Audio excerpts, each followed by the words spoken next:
ये एक काल्पनिक कहानी है और दिल को गहराइयों तक छू जाने वाली। एक बार स्वर्ग में विचरण करते हुए कृष्ण और राधा एक दूसरे के सामने आ गए। विचलित से कृष्ण, प्रसन्नचित से राधा। कृष्ण सकपकाए, राधा मुस्कुराई। इससे पहले कि कृष्ण कुछ कह पाते, राधा बोल उठी, कैसे हो द्वारिकाधीश।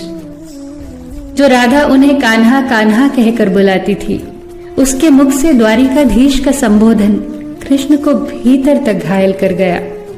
फिर भी किसी तरह अपने आप को संभाल लिया उन्होंने और बोले राधा से, मैं तुम्हारे लिए आज भी वही कान्हा हूं। तुम तो मुझे द्वारिकाधीश मत कहो। आओ बैठते हैं। कुछ मैं अपनी कहता हूं, कुछ तुम अपनी सुनाओ। सच कहूं राधा, जब जब भी तुम्हारी याद आती थी, इन आंखों से आंसुओं की बूंदें निकल आती थी। राधा बोली, मेरे साथ ऐसा कुछ नहीं हुआ। न तुम्हारी याद आई, न आंखों से आंसू बहा, क्योंकि हम कभी तुम्हें भूले ही कहाँ थे जो तुम याद आते। इन आंखों में तो सदा तुम ही थे। कहीं आंसुओं के साथ निकल न जाओ, इसलिए रोते भी नहीं थे। कान्हा, प्रेम से अलग होने पर तुमने क्या खोया, इसका एक आईना दिखाऊं तुम्हें। कुछ कड़वे सच प्रश्न सुन पाओ तो सुनाऊं। कभी सोचा है इस तरक्की में तुम कितने पिछड़ गए। यमुना के मीठे पानी से जिंदगी की शुरुआत की और समुद्र के खारे पानी तक पहुंच गए। एक उंगली पर चलने वाले सुदर्शन चक्र पर भरोसा कर लिया और 10 उंगलियों पर चलने वाली बांसुरी को भूल गए। कान्हा, जब तुम प्रेम से जुड़े थे तो जो उंगली गोवर्धन पर्वत उठाकर लोगों को विनाश से बचाती थी, प्रेम से अलग होने पर वही उंगली क्या क्या रंग दिखाने लगी। सुदर्शन चक्र उठाकर विनाश के काम आने लगी। कान्हा और द्वारिकाधीश में क्या अंतर होता है बताऊं? कान्हा होते तो तुम सुदामा के घर जाते, सुदामा तुम्हारे घर नहीं आता। युद्ध में और प्रेम में यही तो फर्क होता है। युद्ध में आप मिटाकर जीतते हैं और प्रेम में आप मिटकर जीतते हैं।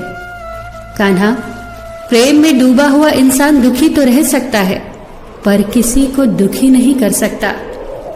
आप तो कई कलाओं के स्वामी हो, स्वप्न दूरदृष्टा हो, गीता जैसे ग्रंथ के दाता हो, पर आपने ये क्या निर्णय लिया? आपने अपनी पूरी सेना कौरवों को सौंप दी और अपने आप को पांडवों के साथ कर लिया। सेना तो आपकी प्रजा थी, राजा तो पालक होता है, उसका रक्षक होता है। आप जैसे महाज्ञानी उस रथ को चला रहे थे जिस पर बैठा अर्जुन आपकी प्रजा को ही मार रहा था। अपनी प्रजा को मरते देख आप में करुणा नहीं जगी, क्योंकि आप प्रेम से शून्य हो चुके थे। आज भी धरती पर जाकर देखो, आपकी द्वारिकाधीश वाली छवि को ढूंढते रह जाओगे। हर जगह, हर मंदिर में मेरे ही साथ खड़े नजर आओगे। मैं जानती हूं कान्हा, लोग गीता के ज्ञान की बात करते हैं, उसके महत्व की बात करते हैं, पर धरती के लोग युद्ध वाले द्वारिकाधीश पर नहीं, प्रेम वाले कान्हा पर भरोसा करते हैं।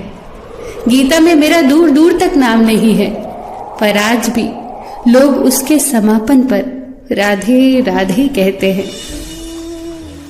ये कहानी काल्पनिक जरूर है, पर इसके भीतर छिपी सीख बहुत महत्वपूर्ण है।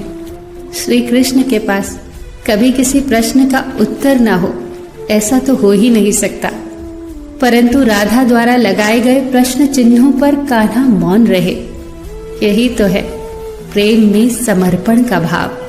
पराक्रम में हमें हर किसी को हराना होता है, तब भी हम जीतकर भी हार जाते हैं, परंतु प्रेम में एक ही कईयों का दिल जीत लेता है। सही कहा है कि छोटी सी उंगली पर पूरा गोवर्धन पर्वत उठाने वाले भगवान श्री कृष्ण छोटी सी बांसुरी को दोनों हाथों से पकड़ते थे। फिर मिलेंगे दोस्तों अगली कहानी के साथ। तब तक के लिए अपना ख्याल रखना और हमेशा मुस्कुराते रहना।